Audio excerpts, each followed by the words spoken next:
Dani, ¿me podrías dar un poquito de agua? A ver.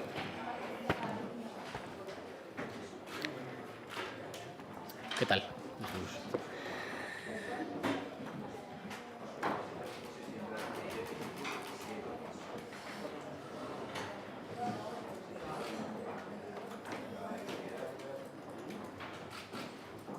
Bueno, vamos comenzando si queréis.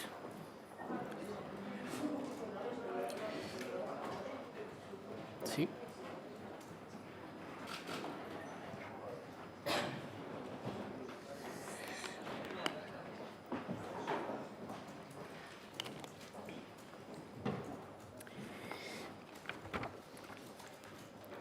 Bueno, buenas tardes. En relación al pleno que tenemos esta tarde y mañana, y como siempre hacemos, anunciar nuestra posición con respecto a las diferentes iniciativas que se vayan a llevar al pleno. Se va a llevar, en primer lugar, una propuesta a consideración para su tramitación como proposición de ley del Grupo Popular que reduce las cotizaciones a la Seguridad Social como medida supuestamente para generar empleo. Nosotros hemos dicho muchas veces que nos parece que la única medida válida y sostenible para generar empleo de largo recorrido en el tiempo es la modificación del sistema de relaciones laborales y, sobre todo, las políticas que estimulen el consumo, que estimulen y protejan los salarios y que, por tanto, potencien la actividad económica. No nos parece que las desgravaciones o las deducciones a las cotizaciones de la Seguridad Social contribuyan a generar empleo, sino que contribuyen a adelgazar la caja de la Seguridad Social y, por tanto, hacer menos sostenible en su conjunto nuestro sistema de pensiones y, por tanto, nuestro voto será contrario. En segundo lugar, llevamos una iniciativa que para nosotros es muy importante, que fue una iniciativa con la que entramos en esta Cámara y con la que hemos estado haciendo una campaña desde hace mucho tiempo en todo el territorio, que no ha sido solo una iniciativa parlamentaria, sino que ha sido una campaña política de primer orden para Podemos. Es una prioridad política, es la que llamamos la Ley 25, la propuesta de Ley 25 inspirada en el artículo 25 de los derechos humanos, que es básicamente una propuesta que le pide al Congreso de los Diputados que abra la tramitación de una ley que se ponga al día de uno de los principales dramas de nuestro país. España vive una situación de drama social, de urgencia por las carencias que viven cada vez más familias españolas, y presentamos una ley de rescate de la gente, de rescate social. Somos muy optimistas al respecto, creemos que tiene muchas y muy buenas oportunidades de prosperar, de ser admitida a trámite y de abrir un procedimiento que acabe convirtiéndola en una ley y, como ustedes saben, tiene 3 puntos principales. En primer lugar, con respecto a la energía, proponemos el fin de los cortes de los suministros a los hogares vulnerables, de gas y de luz a los hogares vulnerables que han tenido pobreza sobrevenida. En los últimos años la energía se ha encarecido en un 83% y tenemos un 10% de hogares en España, un 10% de familias que están en una situación de pobreza energética. Proponemos el fin de los cortes de los suministros básicos para estas familias con pobreza sobrevenida y, al mismo tiempo, una política de bonos que abarate y que permita el acceso a bienes de primera necesidad. En segundo lugar, con respecto a la vivienda, proponemos en esta Ley 25 la paralización inmediata, como están pidiendo las plataformas de afectados por la hipoteca, la paralización inmediata de los desahucios sin alternativa habitacional, que no se eche a ninguna familia española más, española o de residentes y trabajadores en España más, a la calle sin tener alternativa habitacional, y, en segundo lugar, que esa alternativa habitacional se garantice para las mujeres víctimas de violencia machista. Y, en tercer lugar, en lo relativo a la salud, proponemos el fin de los copagos sanitarios y en medicamentos y restablecer el acceso a la sanidad universal. Por tanto, para nosotros es un proyecto estrella, es un proyecto que muestra cuáles son nuestras prioridades, cuáles nos parece que son las urgencias, y somos muy optimistas al respecto. Con respecto a las proposiciones no de ley, el Grupo del Partido Nacionalista Vasco lleva una propuesta para la adopción de medidas para evitar la quiebra o para la protección de la industria siderúrgica, y nosotros llevamos una enmienda, pero votaremos a favor. Y, en segundo lugar, el Grupo Mixto, en este caso el señor Baldoví de Compromís, lleva una propuesta que ha sido también trabajada con nuestra agrupación valenciana para la mejora del financiamiento de la Comunidad Valenciana, que nosotros también apoyaremos. Y, en último lugar, en la Junta de Portavoces de hoy hemos comunicado que ya teníamos un acuerdo mayoritario que permitía que se llevara al Pleno de la semana que viene, lo que para nosotros ha sido otra reivindicación fundamental, otra bandera central. Se va a llevar al Pleno de la semana que viene, a iniciativa del Grupo de Podemos, En Comú Podem y En Marea, la propuesta de creación de una comisión de investigación sobre el voto rogado.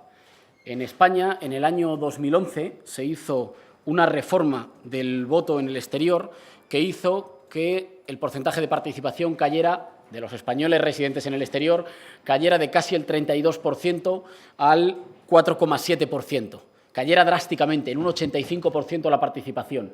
Queremos que alguien nos explique por qué esto es así, qué fallos se han cometido, qué trabas se han puesto a la participación que ha hecho que decaiga drásticamente y que ha hecho que estemos en riesgo de incumplir lo que dice el artículo 68.5 de la Constitución española, que dice que la ley y el Estado no solo reconocerán, sino que facilitarán el ejercicio al sufragio de aquellos españoles que vivan fuera del país. No solamente no se ha facilitado, sino que tenemos razones para suponer que en los años más duros de la crisis, en los que, según el propio INE, más de medio millón de jóvenes han tenido que abandonar España por razones económicas, al mismo tiempo se hacía una reforma electoral que ha dificultado el acceso al voto de toda esta población. Creemos que es necesario que se nos explique por qué se está, en la práctica, privando de o dificultando el ejercicio del derecho al sufragio a los españoles residentes en el exterior, y creemos que una buena manera de hacerlo es la apertura de una comisión de investigación. Ya hemos conseguido la mayoría, después de mucho trabajo, la mayoría para que vaya al Pleno. La semana que viene podremos tener una discusión en el Pleno, que creo que es una discusión muy esperada, sobre todo por la cantidad de españoles, en particular de gente joven que se ha tenido que ir de nuestro país expulsada por unas políticas económicas injustas e ineficaces, y que, además de haber sido expulsados de su país, ahora han visto restringido su derecho al voto, y por tanto para nosotros es un segundo motivo de celebración y es un segundo motivo de avance en algunas de las prioridades que llevábamos en nuestro trabajo parlamentario. Y dicho esto, quedo a disposición de sus preguntas sobre esta o sobre otras cuestiones. Gracias. Buenos días. Quería preguntarle un par de cosas. ¿En qué cifran su optimismo sobre la Ley 25? Quiero decir, si cuentan, por ejemplo, con el voto del Partido Socialista y de otros. Y, en segundo lugar, en relación a la llamada, diría que casi dramática, de Pedro Sánchez a un acuerdo de última hora, bueno, pues ¿qué opina usted? Él ha pedido que les digan en qué puntos no están de acuerdo, en fin, un llamamiento para solucionar las cosas que usted últimamente tampoco descartaba, puesto que hay que dar todas las oportunidades posibles al diálogo. Gracias. Vale, muchas gracias. Con respecto a nuestro optimismo, bueno, nosotros cuando llevamos las iniciativas las llevamos acompañadas de trabajo parlamentario y de trabajo de sondeo, de acuerdo y de discusión con otros grupos. Y ese trabajo, yo no puedo hablar por otros grupos parlamentarios, pero ese trabajo nos permite ser considerablemente optimistas con respecto a que la Ley 25 sea admitida a trámite y, por tanto, se abra el camino para que acabe siendo una ley que aborde la que es para nosotros la principal prioridad, que es responder a esas familias españolas que durante los años más duros de la crisis se han visto empujadas a la cuneta y, además, privadas de algunos elementos que son fundamentales para tener una vida digna, una vivienda, los suministros básicos o el acceso a medicamentos. Para nosotros es una reivindicación de derechos humanos. Nos parece que es una medida de sentido común, que eso ha ayudado a que se abra camino y, ya digo, no puedo adelantar las posiciones de otros grupos porque les pertenecen a otros grupos, pero gracias al trabajo parlamentario realizado antes de que vaya al Pleno podemos ser muy optimistas. Con respecto a la segunda pregunta, nosotros el próximo lunes, es decir, en menos de una semana, anunciaremos cuál es el resultado de la consulta a nuestras bases y, por tanto, tendremos un mandato popular. Pero, en todo caso, y queda tiempo, creo que las opciones se han aclarado. Y lo digo con plena conciencia de lo que significan mis palabras. Se han aclarado, por desgracia. Nosotros desde el comienzo dijimos que el Partido Socialista tenía que optar entre entenderse con el Partido Popular, por activa o por pasiva, o entenderse con Podemos. El Partido Socialista quiso, en términos coloquiales, tirar por la calle en medio y convencernos de que era posible otro camino. Nosotros lo hemos explorado sin prejuicios. Perdón, sin prejuicios. Sí, sin prejuicios. Iba a decir sin perjuicios. Perjuicios no, pero sin prejuicios. Y, sin embargo, al al explorarlo, pues nos ha parecido que las opciones efectivamente se iban quedando cada vez más nítidas, iban siendo cada vez más claras. Eso significa que, por supuesto, hay condiciones para que haya un gobierno de cambio. Yo estoy convencido, por ejemplo, que si hoy sale aprobada la Ley 25, la Ley 25 dibujará lo que es posiblemente una mayoría de gobierno alternativa. Una mayoría de gobierno alternativa y progresista que permite sacar a Rajoy y sacar a sus políticas. Y que mirando el marcador de voto, de cuando se vote hoy la Ley 25, va a haber muchos ciudadanos que van a ver los números posibles de un gobierno de cambio. Yo creo que en esos números posibles de un gobierno de cambio se va a ver quién está y quién no está. Y si me permiten la declaración, digamos, a futuro o preveyéndola, miren ustedes el marcador de votos, si es que hoy saliera la Ley 25, miren los números y de dónde vienen esos números y verán cuáles son los números que permiten un gobierno de cambio. Miren cuáles son los tipos de equilibrios que permiten un gobierno de cambio. Creo que siga habiendo condiciones, que las puertas siguen abiertas y que siga habiendo tiempo, si hay voluntad política, para que lleguemos a un acuerdo de gobierno de coalición progresista. Y nosotros vamos a seguir trabajando hasta el último minuto para que así sea. ¿Qué tal? Buenos días. Yo quería preguntarle por la supuesta implicación del ministro Soria en los papeles de Panamá. Acabamos de hacer público un documento en La Sexta y en El Confidencial que dice que él era secretario de la compañía británica en 2007. ¿Cree usted que esto ya obligaría a que el ministro diera algún paso más de asumir responsabilidades? ¿Apoyaría usted la petición que ha hecho Ciudadanos y que el Partido Socialista estaría a favor de que Mariano Rajoy compareciera en este sentido? Gracias. Gracias por la pregunta. Empiezo por la última. Sí, nosotros ya hemos manifestado, por ejemplo, en comparación con el Partido Socialista, que aunque no haya sido, nosotros registramos inmediatamente la petición de comparecencia del ministro Soria. En la medida en que su situación o el caso parece que se va agravando, nosotros estaremos de acuerdo, por supuesto, en que comparezca y lo explique el señor Rajoy. En primer lugar, porque si estas informaciones se fueran confirmando, estaríamos entrando en una espiral de desmentidos a quien todavía es un ministro en funciones, que primero dijo que no tenía nada que explicar porque era su hermano, luego dijo que no era su hermano, ahora sale otra información y no sabemos cuál será su reacción a esta última información. Pero, en todo caso, hay dos consideraciones políticas, más allá de las consideraciones personales. El señor Soria sigue siendo ministro en funciones de Industria y de Energía. Es decir, sigue siendo el responsable, aún en funciones, de un modelo de desarrollo económico más justo, más diversificado y con más capacidad de crecimiento hacia el futuro. Exactamente lo contrario de lo que conseguimos cuando las grandes fortunas se llevan su dinero fuera de España para no contribuir al desarrollo de nuestro país. Alguien que hace eso tiene muchas dudas sobre su legitimidad para seguir estando al frente de la conducción de la economía o de la industria, en este caso, y de la energía de un país. Y, en segundo y último lugar, mucha gente, lo podía discutir ayer en una tertulia, mucha gente cuando empezaron las protestas ciudadanas del 15 de mayo, de lo que se llamar el 15 de mayo, dijeron que era normal porque había pues porque estaban empeorando las condiciones sociales y económicas de vida y que, por tanto, tenía que haber protestas inmediatamente. Yo creo que más importante que esa crisis económica y social fue una crisis moral, de confianza, derivada del hecho de que la gente que obedecía, que se apretaba el cinturón y que tenía vidas cada vez más difíciles, miraba con desconfianza a los de arriba e intuía que los de arriba no estaban cumpliendo con el contrato y que los de arriba se estaban soltando sus propias normas. Creo que eso es lo que instaló una profunda desconfianza hacia la política y hacia algunos representantes políticos que parecían más bien mayordomos de quienes más dinero tenían. Así nació, y no por casualidad, el concepto casta, y creo que si hubieran tenido un cierto principio de ejemplaridad no le hubieran hecho el daño a las instituciones que le han hecho. Por lo tanto, creemos que debe explicarse, pero al mismo tiempo mantenemos la petición de que el ministro Montoro se explique y dé cuentas de la amnistía fiscal, porque mucho nos tememos que la lista de la amnistía fiscal y la lista de los papeles de Panamá no sean dos listas completamente independientes y que podamos estar en el caso en el que con una mano se saca el dinero para no contribuir a los esfuerzos de los españoles y con la otra mano se le pide a un amigo que te amnistíe para traer ese dinero a España. Ojalá alguien nos sacara de esta posición si es que esta posición es errónea. La única forma de que lo hagan es que den la cara y que comparezcan y nos expliquen qué pasaba en los años más duros para los españoles que se apretaban el cinturón, mientras que unos pocos estaban llevándose sus grandes fortunas fuera del país. La última precisión. Según todos los técnicos del Ministerio de Hacienda, más del 70% del fraude fiscal no tiene que ver con la picaresca, ni con las pymes, ni con los asalariados, ni con los jubilados. Tiene que ver fundamentalmente con las grandes fortunas, que exactamente nos hacen perder al año el doble de lo que ahora Bruselas nos está reclamando en términos de recortes. Pues le diríamos al Gobierno, aún en funciones, que mientras se está planteando, si sigue recortando, se plantee cerrar el agujero por donde se nos va la riqueza, que no es por el gasto social, sino que es por lo que defraudan los que más tienen. Sí, buenas tardes. Yo quería preguntarle en la consulta. Disculpa, Francesco.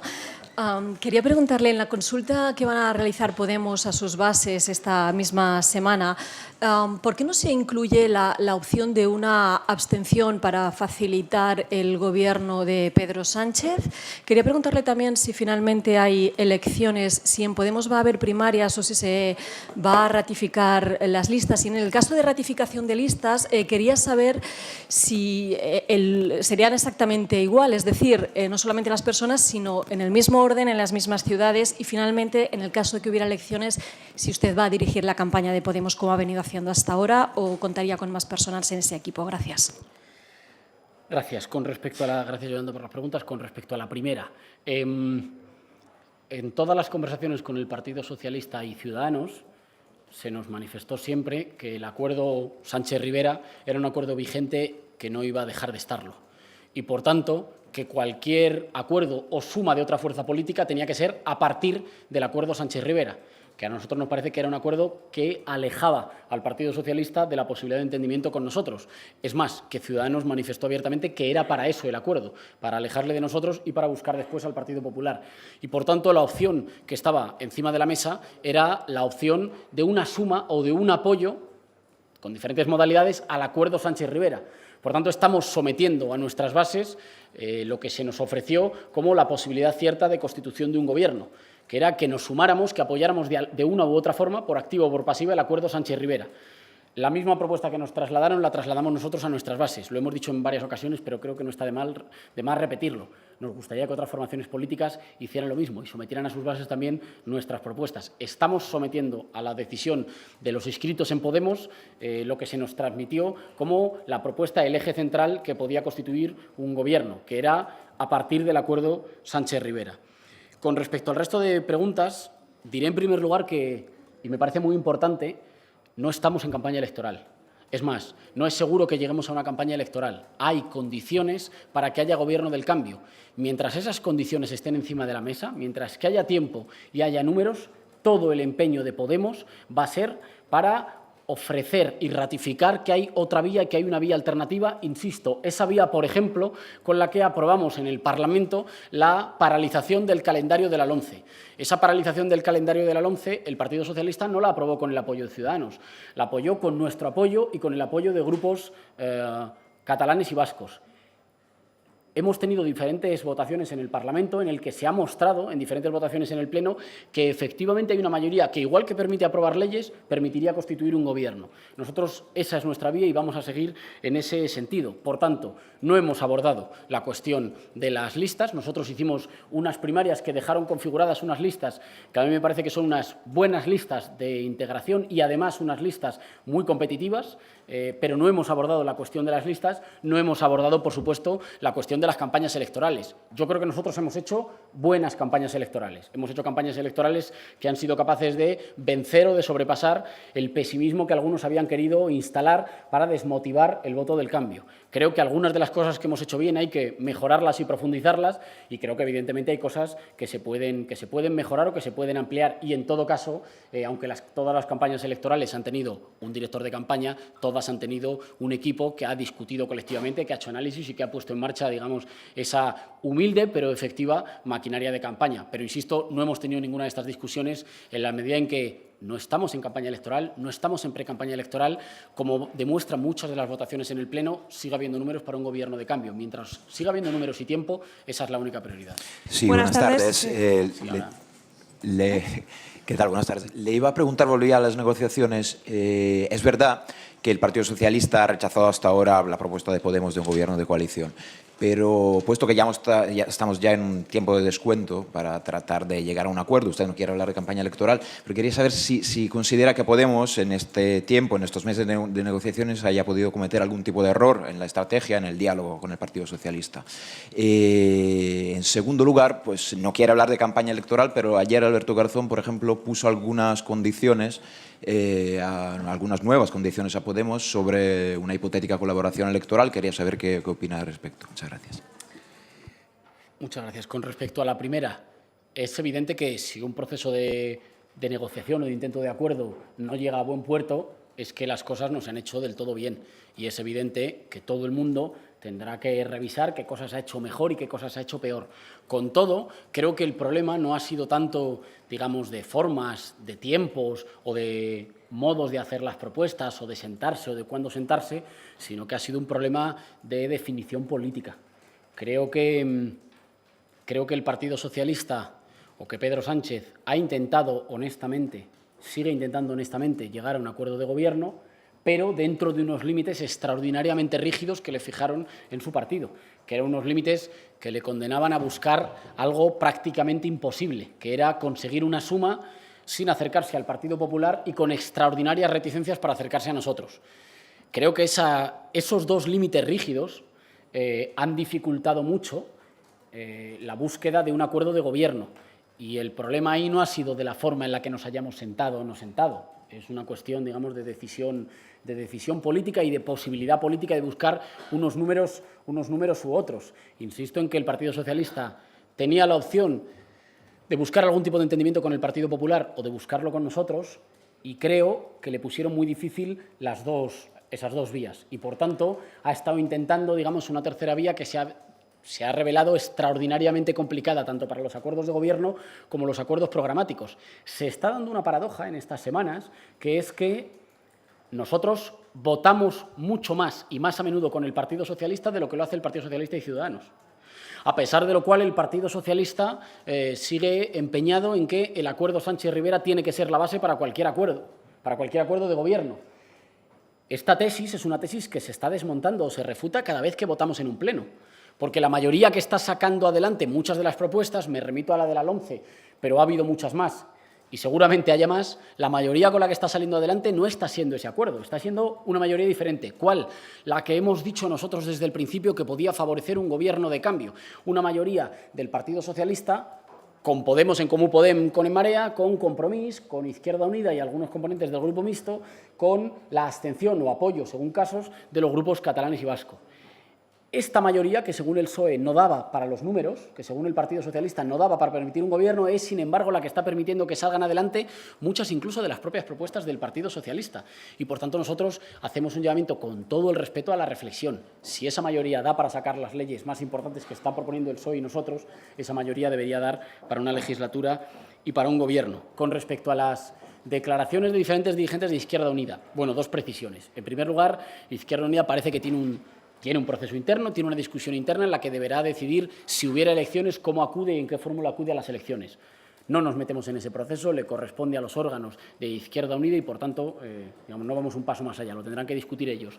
Con respecto a nuestras posiciones, son las mismas de siempre.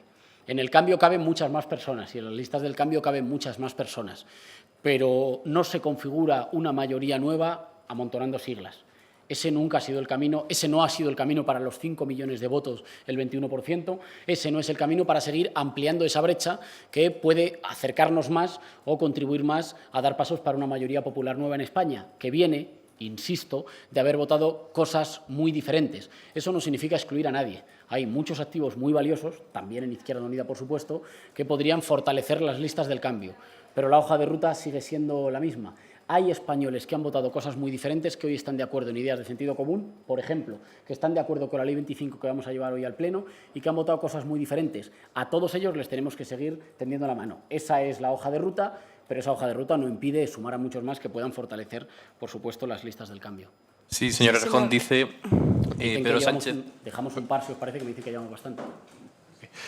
El señor Sánchez acaba de decir hace unos minutos que está dispuesto a dialogar hasta el último minuto. Ha utilizado argumentos como el suyo, si se ponen de acuerdo en el Congreso, ¿por qué no para el Gobierno? Y también ha reiterado que con el PP no van a hablar. Y usted era una de sus opciones, ¿no? El PP o Podemos, acaba de decir usted.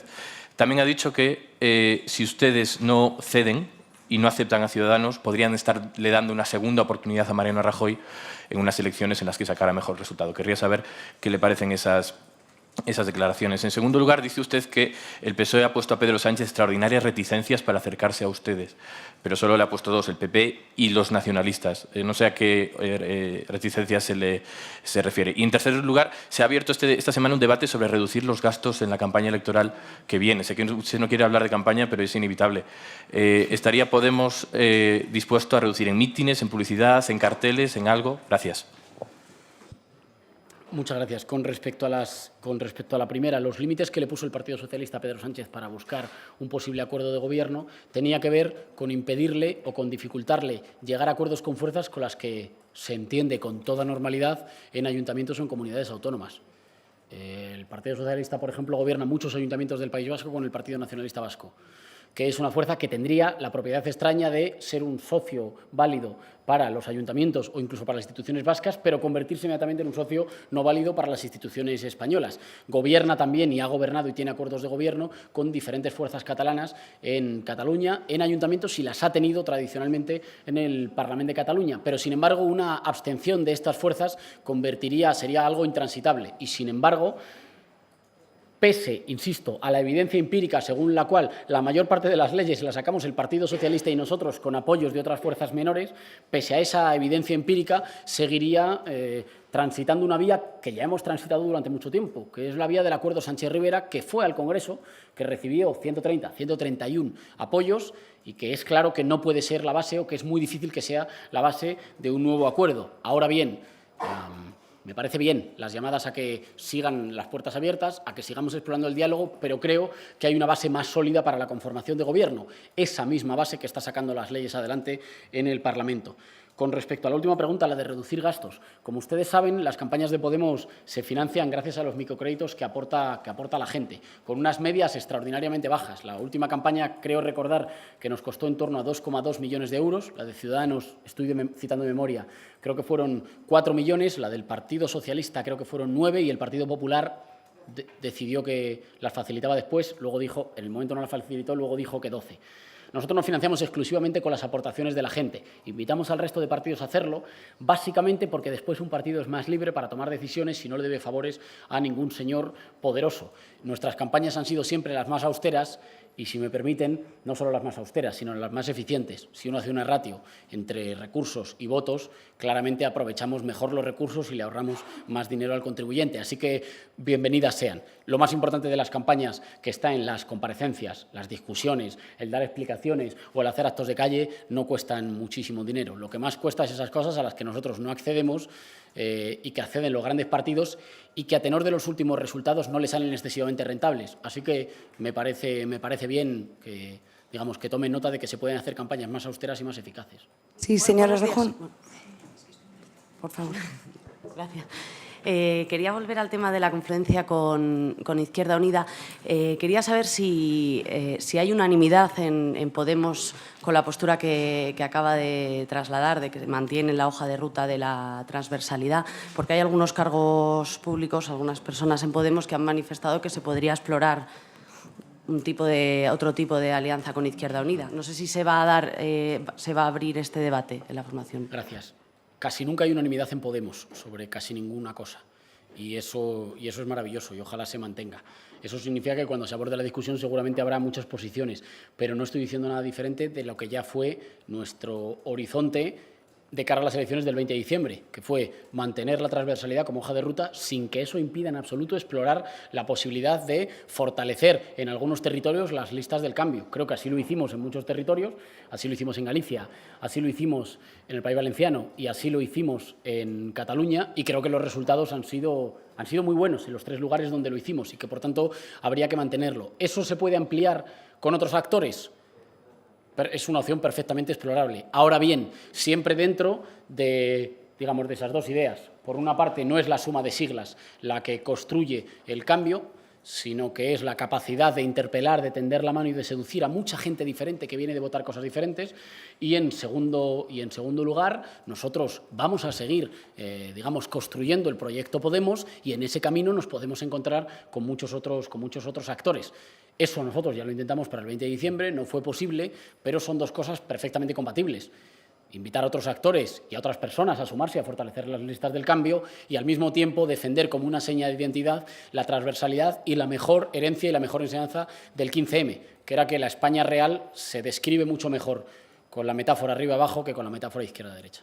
Sí, señor Errejón, ayer escuchamos declaraciones bastante duras del portavoz socialista diciendo que se acabó el tiempo de las ofertas, Pablo Iglesias no es de fiar. Hoy la cosa cambia porque el señor Sánchez les vuelve a tender la mano para un gobierno transversal, a usted también se lo escucha de otra manera, incluso dice que si la Ley 25 se aprueba esta tarde con los votos socialistas, entendemos, el panorama cambia. La pregunta es muy concreta, ¿se abrirá una nueva vía de negociación, sí o no?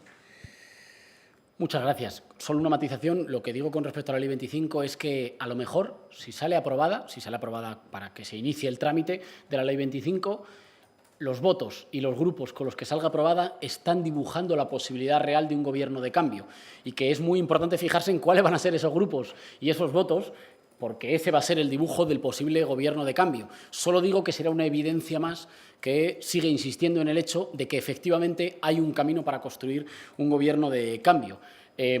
¿Habrá más negociaciones, habrá más conversaciones? Ojalá las haya, sería muy positivo que las hubiera. Ahora bien, en nuestro caso, a partir del lunes, los negociadores y los dirigentes y portavoces de Podemos tendremos que encararlas, las encararemos ya con un mandato popular, con un mandato de nuestras bases y, por tanto, eso, digamos, contribuirá también a aclarar el terreno de juego sobre el cual nos podemos entender. A partir del lunes habrá un mandato popular, nos podremos seguir sentando a dialogar, a hablar y a explorar la posibilidad de gobierno de cambio, pero nosotros ya tendremos un mandato al que tendremos que ser fieles. Señor Errejón, me gustaría preguntarle, en referencia a las primarias internas de Galicia que se han resuelto hoy, quería saber en concreto si cree usted que los dirigentes nacionales de Podemos han cumplido el principio de neutralidad en referencia a la candidatura de Ángela Rodríguez. Gracias. Muchas gracias por la pregunta. Creo que sí, que han sido unas elecciones que han decidido los gallegos, que han tenido unas discusiones nítidamente gallegas, que se han celebrado en torno a la política gallega, en torno a la cuestión organizativa gallega y que han tenido unos resultados, en primer lugar, que estimulan y empujan a la coexistencia, al entendimiento y al acuerdo, porque son resultados que han dibujado un profundo equilibrio y, al mismo tiempo, que han representado un Consejo Ciudadano, es decir, una dirección de Podemos en Galicia, donde más del 60% de los cargos son mujeres, lo cual es una buena noticia. Sí, señor Errejón, respecto al mandato que usted mencionaba, ¿no?, de la consulta a las bases, ¿cómo se va a ejercer ese mandato? ¿Va a haber una nueva oferta por parte del partido? Al fin y al cabo tendrán 6 días, ¿no?, para llevarlo a cabo, teniendo en cuenta que el lunes siguiente empiezan las consultas del Rey. Si el programa del Partido Socialista es una base en la que comenzar a hablar y seguir tirando hacia su programa, o es un fin, entre comillas, ¿no? Y respecto a los apoyos o a esos números que usted mencionaba en las votaciones parlamentarias que dibujarían ese gobierno de cambio, en los que indudablemente están los grupos catalanes y vascos. No sé si ustedes tomarían la iniciativa, como en un principio habían tomado, de mantener negociaciones con ellos y sentarse para pedirle o bien su apoyo o bien su abstención. Gracias por las preguntas. Acabo con estas. En primer lugar, creo que las preguntas son no demasiado ambiguas, son suficientemente claras como para que no haga falta una aclaración ulterior. Una vez que nuestros inscritos hayan votado, creo que el mandato va a ser cristalino y lo va a poder leer todo el mundo de forma muy clara. Con respecto al programa del Partido Socialista, nunca lo hemos escondido. El Partido Socialista dijo que tenía hasta un 70% de coincidencias con el documento que nosotros le habíamos enviado. No nos cabe la menor duda. Lo que sí nos cabe duda es si esas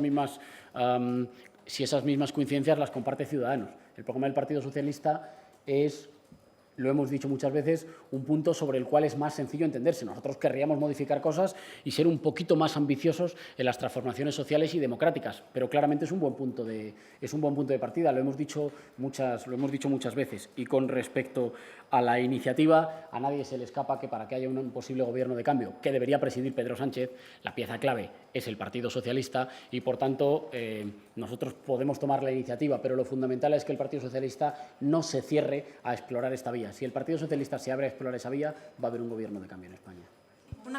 Una última por unas declaraciones que acaba de hacer Pedro Sánchez en las que dice que estaría dispuesto a orillar una cincuentena de medidas del pacto.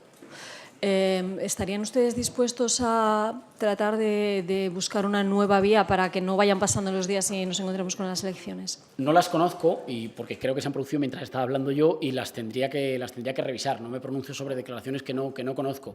En todo caso, no sería bueno entrar en el baile que hemos vivido estas semanas de que el Partido Socialista dice que está dispuesto a considerarlas y luego Ciudadanos dice que no se consideran y que no hay mucho margen para moverlas.